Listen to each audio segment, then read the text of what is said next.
This is Preeti Kumari pursuing MBBS at GMC Betia 2020 batch, and आज के lecture में I am going to tell you about structure of sperm and उसके normal counts क्या होते हैं. Then we will have some discussion on female reproductive system, oogenesis also. Okay. So first of all, the thing is that process of conversion of spermatid into sperm. I have already told you all of you that कि जो sperm है, spermatid जो है वो spermatozoa या sperm में convert होता है. स्पर्मेटोजोआ या स्पर्म में कन्वर्ट होता है. ठीक है, तो इस प्रोसेस को हम लोग क्या बोलते हैं? इस प्रोसेस को हम लोग बोलते हैं स्पर्मियोजेनेसिस. तो ये जो प्रोसेस है ना कन्वर्जन का, इसके बारे में जानना है हम लोगों को. ठीक है, तो स्पर्मियोजेनेसिस जो प्रोसेस है यहाँ पे लिख रखा है मैंने, फॉर्मेशन ऑफ, उसमें क्या क्या चेंजेस होते हैं जो स्पर्मेटिड स्पर्मेटोजोआ में कन्वर्ट हो जाता है. तो first change is formation of acrosome. ये जो गोल्गी बॉडी होता है ना सेल के अंदर, वही आगे जा कर के, जैसे कि ये यहाँ पे देखो ये एक्रोसोम है ना, तो ये गोल्गी बॉडी से डेवलप्ड है. मीन्स कि ये जो गोल्गी बॉडी होता है स्पर्मेटिड में, वो अगर एक्रोसोम में कन्वर्ट हो जाए तो ये गोल्गी बॉडी किस में रहता है? स्पर्मेटिड में. और यही कन्वर्ट होता है एक्रोसोम में, तो ये कहलाता है स्पर्म या स्पर्मेटोजोआ. ओके, तो फिर हम लोग ये भी देखे थे कि जब लास्ट लेक्चर में मैंने ये बताया था कि जो प्रोसेस है उसमें कहाँ कहाँ मेयोसिस होता है और कहाँ माइटोसिस होता है और कहाँ मेयोसिस 1 मेयोसिस 2 पूरा मैंने एक्सप्लेन करा था. तो उसके अकॉर्डिंग ये देखेंगे तो डिप्लॉयड स्ट्रक्चर्स कौन से और हैप्लॉयड स्ट्रक्चर कौन से, ये हमें ध्यान देने की ज़रूरत है. तो डिप्लॉयड स्ट्रक्चर जो है वो स्पर्मेटोगोनिया और प्राइमरी स्पर्मेटोसाइट है, क्योंकि स्पर्मेटोगोनिया का ही अगर मैचुरेशन होता है, स्पर्मेटोगोनिया का ही ग्रोथ होता है, तो फिर ये प्राइमरी स्पर्मेटोसाइट में कन्वर्ट होता है. और जो हैप्लॉइड है वो क्या? Secondary spermatocyte, spermatid sperm. तो प्राइमरी स्पर्मेटोसाइट में जब फर्स्ट मेयोसिस होता है तो वो सेकेंडरी स्पर्मेटोसाइट में कन्वर्ट होता है, और सेकेंडरी स्पर्मेटोसाइट में जब सेकेंड मेयोसिस डिवीजन होता है तो वो स्पर्मेटिड में कन्वर्ट होता है, और स्पर्मेटिड का फिर कन्वर्जन स्पर्म में होता है. तो ये जो तीनों स्ट्रक्चर्स है, ये हैप्लॉइड है, और ये दो स्ट्रक्चर जो है जो डिप्लॉयड है. ये इंपॉर्टेंट है, इसको ध्यान में रखना, एग्जाम्स में पूछे जाते हैं हैप्लॉइड डिप्लॉयड स्ट्रक्चर, प्लॉइड ही बताने के लिए. ये स्पर्म का स्ट्रक्चर है. इतने सारे लेबलिंग मैंने इसमें कर रखे हैं, बट ये मतलब डिटेल में अभी नहीं पढ़ने. एनसीईआरटी में जितने लेबलिंग्स है बस उतने ही आपको याद रखने हैं. ठीक है, एनसीईआरटी में बस इतना ही दे रखा है. ये लेबलिंग जो है plasma membrane, acrosome, nucleus containing chromosome material, neck region कौन सा है, मिडिल पीस कौन सा है, माइटोकॉन्ड्रिया जो कि एनर्जी सोर्स फॉर स्विमिंग है. अब जो स्पर्म है वो मूव करते करते फीमेल जेनिटल ट्रैक्ट में जाता है, तो उसको एनर्जी तो चाहिए होगा, तो माइटोकॉन्ड्रिया कहाँ पे लाई करता है? मिडिल पीस में लाई करता है. ये क्वेश्चंस पूछे जाते हैं.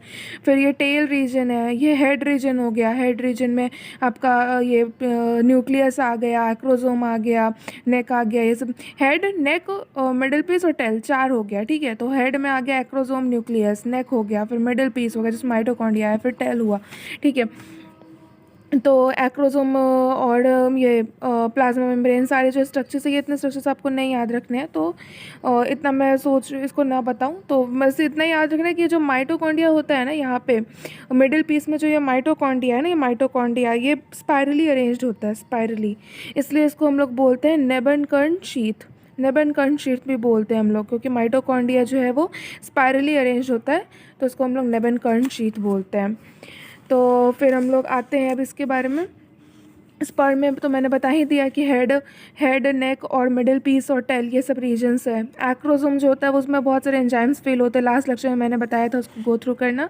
एकदम लास्ट में मैंने बता रखा है ये कि कौन कौन से एंजाइम्स होते हैं. कोरोना पेनिट्रेटिंग एंजाइम, ये सारे एंजाइम्स मैंने, हाइलुरोनिडेज, ये सारे एग्जाम्स मैंने डिस्कस कर रखे हैं. ठीक है, और फिर एक्रोसोम जिसमें एंजाइम्स फेल होता है वो help in fertilization of ovum. क्या करता है? फर्टिलाइजेशन ऑफ ओवम के फर्टिलाइजेशन में हेल्प करता है. ठीक है, ये सारे एंजाइम्स, क्योंकि ओवम जो है, ये ओवम है, इसके अंदर जब स्पर्म घुसेगा तभी ना फर्टिलाइजेशन होगा.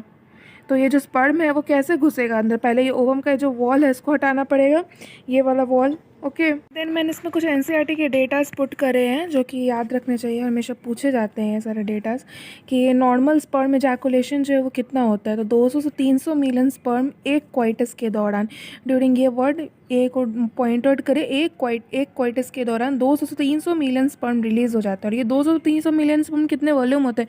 वॉल्यूम जो है वो 3 से 4 ml पर इजैकुलेशन होता है. 3 से 4 ml पर इजैकुलेशन, यानी एक बार जब मेल का इजैकुलेशन होते हैं तो 3 से 4 ml वॉल्यूम निकलता है सीमेन का, ठीक है। तो ये चीज़ जो है वो उसमें 200 से 300 मिलियन स्पर्म्स होते हैं। नॉर्मल फर्टिलिटी के लिए क्या होना चाहिए कि 60% स्पर्म को नॉर्मल शेप और साइज़ का होना चाहिए और 40% sperm must show vigorous motility. मतलब अगर स्पर्म में अगर मोटिलिटी होगी ही नहीं तो वो फीमेल रिप्रोडक्टिव ट्रैक्ट में एंटर कैसे करेगा। और जो ये चीज़ और ये एनसीईआरटी में ही लाइन है कि essential for maturation and motility of sperm. ये स्पर्म की मैचुरेशन और मोटिलिटी के लिए क्या क्या कहाँ कहाँ से सिक्रेशंस जो है वो काफ़ी इंपॉर्टेंट है। तो epididymis, vas deferens, seminal vesicle, prostate, ये सारे ग्लैंड से जो है वो स्पर्म की मैचुरेशन और मोटिलिटी के लिए सारे जो है सिक्रेशंस बहुत इंपॉर्टेंट है इन सब जगहों से। सेमिनल प्लाज्मा और स्पर्म लाइन इसमें दे रखी है कि in human 1 complete sperm enters inside the egg. After entry in ovum, complete sperm is destroyed after entering in ovum. मतलब जो हम लोग बोलते हैं ना कि सिर्फ ये ऐसा बहुत मिथ है। मतलब जब मैं पढ़ती थी ना तो मेरे को भी लगता था कि स्पर्म का सिर्फ हेड रीजन ही पेनिट्रेट करता है, घुसता है ओवम के अंदर, बट जबकि ऐसा कुछ नहीं है। पूरा full sperm, 1 complete sperm enter करता है ओवम के अंदर, ठीक है। और फिर इस कंप्लीट स्पर्म एंटर करता है और उसके बाद फिर जो है प्रॉक्सिमल सेंट्रियोल और न्यूक्लियस को छोड़ करके बाकी सारे स्ट्रक्चर्स जो है वो डिस्ट्रॉय हो जाते हैं। लेकिन इंटर क्या करता है, अगर कोई पूछेगा कि मतलब कि ह्यूमंस में पूरा स्पर्म इंटर करता है सिर्फ हेड, तो पूरा स्पर्म इंटर करता है। ये बहुत इंपॉर्टेंट चीज़ है, इसको ध्यान में रखना। अब हम लोग आते हैं फीमेल रिप्रोडक्टिव सिस्टम में। इसमें 3 पार्ट्स होते हैं। ओवरी जो प्राइमरी सेक्स ऑर्गन मैंने बताया था, वल्वा एंड ब्रेस्ट। ओवरी में फैलोपियन ट्यूब जो प्राइमरी सेक्स ऑर्गन, उसमें फैलोपियन ट्यूब, फिर ओविडक्ट, यूट्रस, वॉर्म, हिस्टेरा या सर्विक्स या हिस्टेरा, सर्विक्स और वेजाइना को मिला करके हम लोग बर्थ कैनाल बोलते हैं या पार्चुरेशन कैनाल बोलते हैं। यानी कि cervix plus vagina as a birth canal या पार्चुरेशन कैनाल। उसके बाद बार्थुलन ग्लैंड, इसमें मतलब सारे जितने भी एक्सेसरी डक्ट्स एंड ग्लैंड है ना वो सारे इसमें आ जाएंगे। Fallopian tube, oviduct, fallopian tube या ओविडक्ट सेम ही होता है। यूट्रस या वोम्ब या हिस्टेरा सेम है। बार्थुलन ग्लैंड होते हैं वो भी इसमें आ जाएगा। फिर वल्वा जो है वो फीमेल एक्सटर्नल जेनेटेलिया होता है। मेल में एक्सटर्नल जेनेटेलिया क्या था, पेनिस।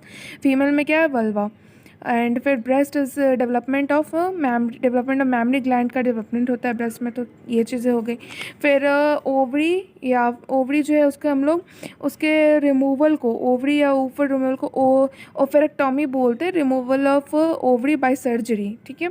तो प्राइमरी सेक्स ऑर्गन जो है उसका 2 काम होता है। मैंने स्टार्टिंग में बता रखा था कि ओवम प्रोड्यूस करना या ova is plural, and hormones secrete करना। तो हार्मोन्स में क्या क्या, एस्ट्रोजन या एस्ट्राडायोल सेम है। प्रोजेस्टेरॉन हार्मोन रिलीज कर सिक्रेट करता है रिलैक्सिन, निबिन। तो जो एस्ट्रोजन या एस्ट्राडायोल और प्रोजेस्टेरॉन ये स्टेरॉयड नेचर के हार्मोन्स होते हैं और रिलैक्सिन और निबिन प्रोटीनेशियस नेचर के हार्मोन्स होते हैं। ओवरी जो होता है वो अटैच होता है ब्रॉड लिगामेंट से थ्रू मेसोवेरियम। देखो यहाँ पे डायग्राम भी है क्लियर करने के लिए। जैसे कि ओवरी है, इसमें क्या क्या चीज़ें, मतलब ब्लड वेसल्स आ रहे हैं, लिम्फ नोड्स आ रहे हैं, नर्व्स है। तो ये जो मेसोवेरियम के थ्रू ब्रॉड लिगामेंट से अटैच होता है ओवरी। उसके बाद फिर यहाँ पे एक शॉर्ट डिटेल्स oogenesis का एक थोड़ा सा छोटा सा साइकिल है कि जो ये क्यूबाइडल एपिथेलियल जर्म या क्यूबाइडल जर्मिनल एपिथेलियम होता है साइड साइड में, ये एक ओवरी का स्ट्रक्चर दे रखा है जिसमें ये वाला अंदर वाला पार्ट जो है वो इनर मेडुला है और बाहर वाला जो पार्ट जो है वो कॉर्टेक्स कहते हैं। तो और ये ट्यूनिका एल्बुजिनिया का लेयर है ओवरी के अंदर। और तो ये जो सेल्स है प्रिमोडियल जर्म सेल्स, वो प्राइमरी फॉलिकल में, फिर सेकेंडरी फॉलिकल, फिर टर्शियरी फॉलिकल, फिर ग्राफियन फॉलिकल, फिर कॉर्पस है, कॉर्पस ल्यूटियम, कॉर्पस एल्बिकम्स, ऐसे करके कन्वर्ट होते हैं। ये पूरा साइकिल डिटेल में मैं बताऊंगी आगे, ठीक है। अभी छोटा सा एक डिस्क्रिप्शन दे रही हूँ। और फिर वही है कि कनेक्टिव टिश्यू जो है field inside the ovary is called stroma. Stroma जो कनेक्टिव टिश्यू जो ओवरी के अंदर फिर फिल होता है उसको हम लोग स्ट्रोमा बोलते हैं। इनर मेडुला और आउटर कॉर्टेक्स दोनों को मिला के मान लो फाइब्रस कनेक्टिव टिश्यू स्ट्रोमा कहते हैं हम लोग। मतलब ये पूरा स्ट्रक्चर है ओवरी के अंदर जितना सारा स्ट्रोमा है, और ये वाला इनर मेडुला, बाहर वाला कॉर्टेक्स। स्ट्रोमा को हम लोग डिवाइड करते हैं 2 चीज़ में, एक इनर मेडुला और outer cortex. Female reproductive system का ये डायग्राम है पूरा। ये डायग्राम कुछ ध्यान में रखना है, एनसीईआरटी में जो दे रखी है उस डायग्राम की लेबलिंग पूरी याद कर लेनी है। तो ये जो हमारा है ये ओवरी है जिसके अंदर ये डेवलप होगा ओवम, ओवेरियन लिगामेंट, ठीक है। फिर ये इतना ऑस्ट्रिया वगैरह आपको नहीं जानना उतना, मतलब वो मतलब एनसीईआरटी में जितने लेबलिंग है ना उतनी ही याद रखो, ठीक है। ये मैंने एक्स्ट्रा दे रखी है ऐसे। तो फिर ये इनफंडेबुलम होता है ये वाला जो फिंगर, ये जो स्ट्रक्चर होता है ये वाला, यहाँ पे सबसे मतलब 3 पार्ट होते हैं ना ओविडक्ट के। फर्स्ट इनफंडेबुलम प्रॉक्सिमल पार्ट ऑफ फेमरी, ये जैसे फिंगर लेग स्ट्रक्चर है ना, इसको फेमरी कहते हैं हम लोग। और ये इनफंडेबुलम हो गया। फिर ये जो स्वेल पार्ट होता है यहाँ पे इसको एम्पुला कहते हैं। और फिर इस्थमस हो गया। फिर जो ये इसके सबसे पास होगा, फंडस रीजन के सबसे पास होगा, उसको इस्थमस बोलते हैं। Widest part of fallopian tube is ampulla. तो fundus is the best site for implantation. ये जो फंडस रीजन है ना वो इम्प्लांटेशन के लिए बेस्ट साइट होता है। फिर ये सर्विक्स हो गया, ये वेजाइना हो गया। यहाँ पे वेजाइना के पास बार्थोलिन ग्लैंड्स होते हैं। उसके बाद फिर यहाँ पे ये सोलोमिक कैविटी होता है जिसमें एग रिलीज़ होता है, सोलोमिक एग इसलिए बोलते हैं उसको हम लोग। और सर्विकल कैनाल हो गया। ये सारी चीज़ें स्ट्रक्चर्स है, मतलब बेसिकली इसको याद रखनी है। फैलोपियन ट्यूब या ओविडक्ट या साल्पिन्स बोलते हैं, लाइंड होते हैं वो सिलिएटेड ग्लैंडुलर एपिथेलियम से। सिलिएटेड ग्लैंडुलर एपिथेलियम, ठीक है। सिलिएटेड तो आपको याद ही रहेगा क्योंकि सीलिया किसी भी मूवमेंट के लिए ज़रूरी होता है। फैलोपियन ट्यूब के थ्रू ही एग का मूवमेंट होगा, तो सिलिएटेड होना ज़रूरी है उसको। फर्टिलाइजेशन जो है वो एम्पुलर रीजन में होगा। एनसीईआरटी में करेक्ट हो चुका है, पहले एम्पुलर इस्थमस जंक्शन लिखा था बट ये एम्पुलर रीजन हो चुका है। एम्पुला जो है widest part of fallopian tube का, मैंने बताया। सोलोमिक एग जो है वो ह्यूमन एक सोलोमिक एग है क्योंकि सोलोमिक कैविटी में वो रिलीज होता है। 48 hours after its release egg start degenerating, मतलब अगर 48 आवर्स अगर एग का रिलीज हुआ 48 घंटे हो गए हैं तो उसके बाद egg will start to degenerate. Ectopic implantation क्या होता है? एक्टोपिक प्रेगनेंसी या एक्टोपिक इम्प्लांटेशन नाम काफ़ी सुना होगा। इम्प्लांटेशन अगर यूट्रस के बाहर हो, अगर if the implantation occurs outside the uterus then the implantation will be ectopic implantation और एक्टोपिक प्रेगनेंसी। तो chances of ectopic implantation is at the 3 places, fallopian tube, cervix और एब्डोमिनल कैविटी। ये सब जगहों पे इम्प्लांटेशन होने की पॉसिबिलिटीज़ होती है। लेकिन बेस्ट रीजन इम्प्लांटेशन क्या था? Fundus region of uterus. Uterus जो है वो उसका हिस्टेरेक्टोमी क्या होता है? तो surgical removal of uterus as a hysterectomy. Uterus is basically inverted pear shaped simplex type. ये भी एनसीईआरटी में लाइन है। इम्प्लांटेशन एंड एम्ब्रायो डेवलपमेंट जो है वो यूट्रस में होता है। फंडस जो है वो बेस्ट साइट फॉर इम्प्लांटेशन, वो मैंने आपको बता ही रखा है।